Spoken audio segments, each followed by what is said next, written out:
Hi everybody, this is Tony. I talk about almost every day. My first time meeting him and I started crying when I met him. Which And made it uncomfortable for me. what's the most important thing for people to know when they make a bad choice? That one decision does not have to define you. You can always make another decision. As long as you're alive, you can make a change. Oh man, like Michael Jackson. Gonna make a difference. Facts. Gonna make. Well, not like Michael Jackson, but I'm so happy to meet you. But you are such a hero. I'm sorry to hear that you have to do that so many times a day. You're so humble. Good afternoon, everyone. I was born to a teenage mother. All of my immediate family were enmeshed in gang culture.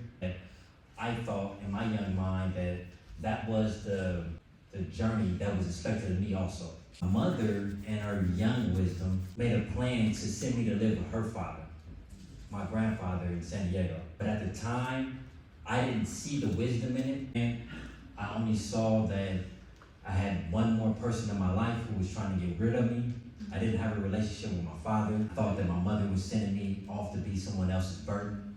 A lot of the anxiety and the anger that I already built in my life, seeing family members murdered through gang violence, abuse at my young age, and abandonment by the people that I knew and loved most.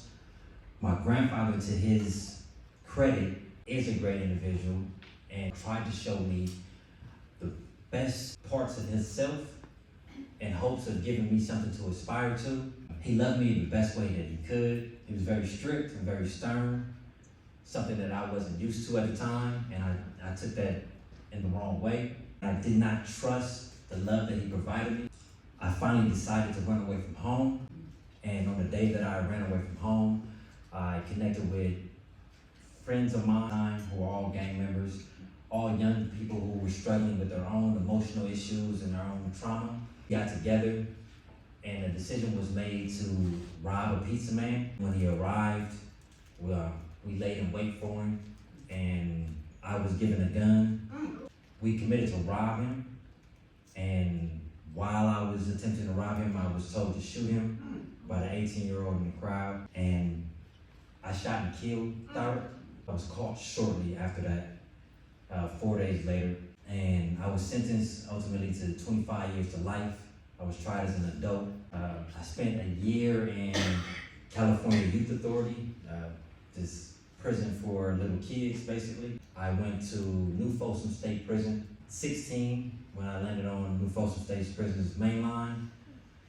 And I struggled mightily to the adjustments of a young person and asked to now be an adult in an adult environment. My grandfather stuck it out with from my incarceration and ultimately all the way to my freedom.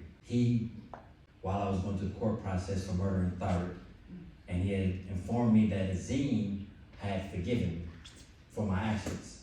He also told me that Azim wanted to meet me one day.